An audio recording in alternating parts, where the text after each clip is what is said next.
안녕하세요, 풋볼 포레스트입니다. 손흥민 선수의 토트넘 하스퍼가 이번 시즌 프리미어리그에서 굉장히 들쑥날쑥한 경기력을 보이면서 기복이 굉장히 심한 시즌을 보내고 있고, 유로파리그나 카라바오컵 등 컵 대회에서만큼은 좋은 성적을 내면서 결승 진출을 눈앞에 두고 있는 상황인데, 토트넘 하스퍼와 리버풀의 카라바오컵 4강전의 반대편에서 4강전을 치렀던 아스날 FC는 충격적이게도 뉴캐슬 유나이티드에게 도합 0대4로 대참패를 당하면서 탈락을 당했고, 이에 많은 아스날 팬들이 그야말로 역대급 분노를 쏟아내고 있습니다. 토트넘 하스퍼는 최근 브렌트포드 FC를 상대로 승리를 거두면서 프리미어리그 8경기 무승 행진을 끊어내는 좋은 결과를 얻었지만, 여전히 프리미어리그에서 14위 자리에 위치를 하면서 토트넘 하스퍼가 목표로 하는 순위와는 완전히 동떨어진 성적을 내고 있는데요. 하지만 토트넘 하스퍼에게 그나마 희망적인 소식이 있다고 한다면, UEFA 유로파리그에서는 리그 페이지 4위라는 16강 직행 티켓을 따냈고, FA컵에서도 테머스를 격파하고 4라운드에 진출해 있는 상황이며, EFL 카라바오컵에서는 맨체스터 시티와 맨체스터 유나이티드를 꺾고 4강까지 진출,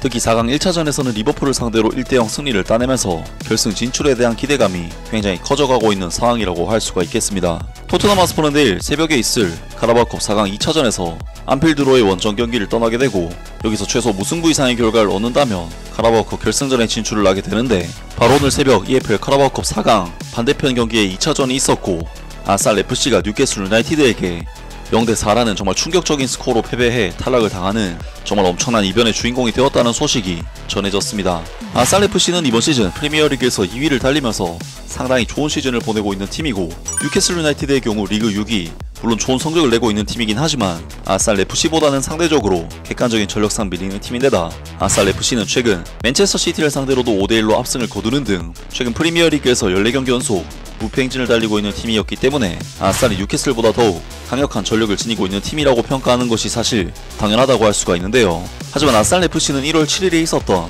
뉴캐슬 유나이티드와의 EFL 카라바오컵 4강 1차전에서 에미레이츠 스타디움에서 펼쳐진 경기였음에도 불구하고 알렉산더 이삭 선수와 앤서니 고든 선수에게 연속골을 내주면서 충격적인 패배를 당했고, 오늘 새벽 2차전 경기를 통해 뉴캐슬 유나이티드의 세인트 제임스 파크로 부담스러운 원정 경기를 떠나야만 했습니다. 그리고 이번 경기에서 아스날 FC는 뉴캐슬 유나이티드를 상대로 역전을 노리기 위해 이번 시즌 프리미어리그 2위 행진을 이끌어낸 팀의 주축 선수들을 대거 출전시켰고, 때문에 경기 내용 또한 아스날 FC가 원정 경기를 치르는 상황임에도 불구하고 볼점률을 70% 이상 가져갈 정도로 아스날이 압도를 했는데, 아스날 FC는 이번 경기에서도 뉴캐슬 유나이티드의 특유의 빠른 역습을 막아내지 못하면서 계속해서 카운터를 얻어맞았고, 결국 전반전 19분 제이콥 머피 선수의 선제골로 0대1로 전반전을 마친 뒤 후반전 초반 앤서니 고든 선수에게 추가골을 허용해 이번 2차전 경기를 0대2 패배로 마무리를 하게 되었습니다.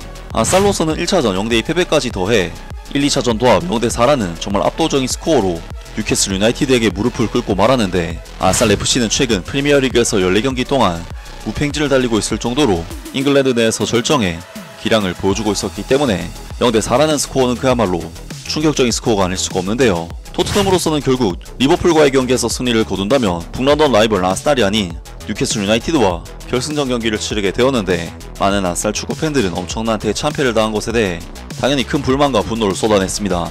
진지하게 지는 것은 상관없지만 뉴캐슬 유나이티드전에서 120분 이상 뛰면서 단 한 골도 넣지 못한 것은 정말 부끄러운 일이야. 끔찍해. 우리는 그들보다 훨씬 더 나았다.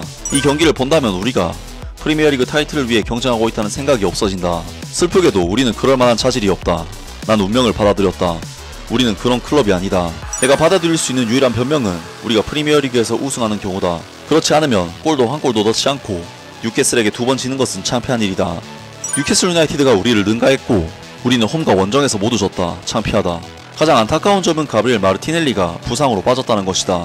그는 원래 좋은 공격수는 아니지만 이제 공격수가 4명으로 줄었다. 이것은 미켈 아테타 감독이 치명적인 스트라이커를 확보하지 않은 오만함에서 비롯된 것이다. 아스날이 쉽게 이길 수 있는 경기였지만 마무리할 선수가 부족했다. 아스날을 보는 것은 오징어 게임을 보는 것과 같다. 예상치 못하게 끝나고 2년 후에 나올 다음 시즌을 기다려야 한다. 우리는 카라바오컵에서 탈락했다. 우리는 FA컵에서도 탈락했다. 우리는 프리미어리그 우승에 가장 유력한 후보는 아니다. 우리는 UEFA 챔피언스리그 우승에도 유력한 후보가 아니다. 또 다른 트로피 없는 다른 시즌 등등 많은 아스날 축구팬들이 이번 경기 패배와 탈락에 대해 엄청난 분노를 표출을 했습니다. 이제 토트넘으로서는 리버풀만 꺾으면 뉴캐슬 유나이티드와 카라바오컵 우승을 놓고 경기를 치르게 되는데요. 과연 손흥민 선수가 리버풀과 뉴캐슬이라는 난관을 극복하고 커리어 첫 우승을 차지할 수 있을지 내일 새벽에 있을 경기를 기대를 해보겠습니다. 아무튼 오늘 영상은 여기까지고요. 영상 재밌게 보셨다면 구독과 좋아요 그리고 댓글 부탁드립니다. 감사합니다.